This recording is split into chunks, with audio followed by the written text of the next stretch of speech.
Wife of one of them I know, and her husband served in the Navy for more than a dozen years, 13 years. So what have you learned? Thanks for having me here and for covering this story.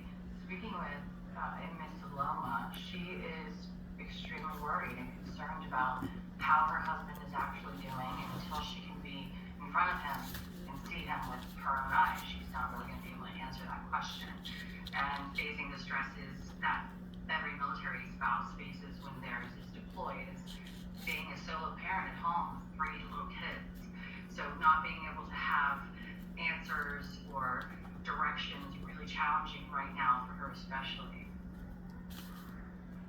So, look, these incidents are very disturbing. I mean, what would drive someone to be at a point where they would be willing to do that, obviously, is distressing to consider.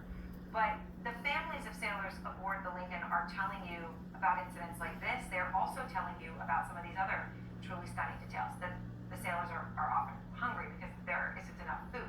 The basic supplies, toothpaste, deodorant, aren't easy to get. Now, back in April, this has been going on a long time. We talk about this ship 250 days in a row without setting foot on land, a record. So this has been going on a long time. In April, Secretary Hegseth dismissed reports about inadequate food. He said it was fake news. So what's the reaction to from the families that you're speaking to? They don't get to talk to their loved ones on board that ship that often. What's their reaction when the Defense Secretary calls this all fake news? Confusion, hurt, lack of understanding. They're constantly seeking some kind of reassurance or information. There's a lot of conflicting reports, a lot of different information, especially on social media, within different groups and small community pages. Those are the pages where organic conversations and relationships exist. Those aren't deep fakes or AI dupes being created. These are where families go to communicate. This is a lifeline for families who really never receive an instruction manual on how to handle your time when your loved one's deployed. So families are feeling left in the dark, and all families are agreeing that it is absolutely unacceptable and unthinkable to imagine.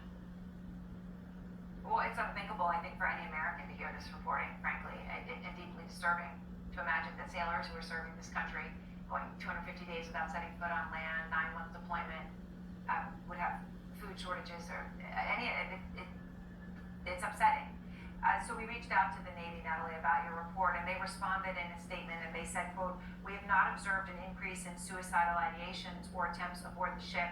We are not experiencing an uptick in mental health issues aboard Abraham Lincoln." I just wanted to give you a chance to respond to that. My first question to that is an increase from what baseline? No increase from when? What does that measurement window look like? We did request deck logs and multiple FOIAs from the Navy, so hopefully we'll get those back and can review them independently. But until we do, all we have is our first-hand reporting and accounts from these family members who are experiencing this and living it day after day. Well, it's so important you're doing it.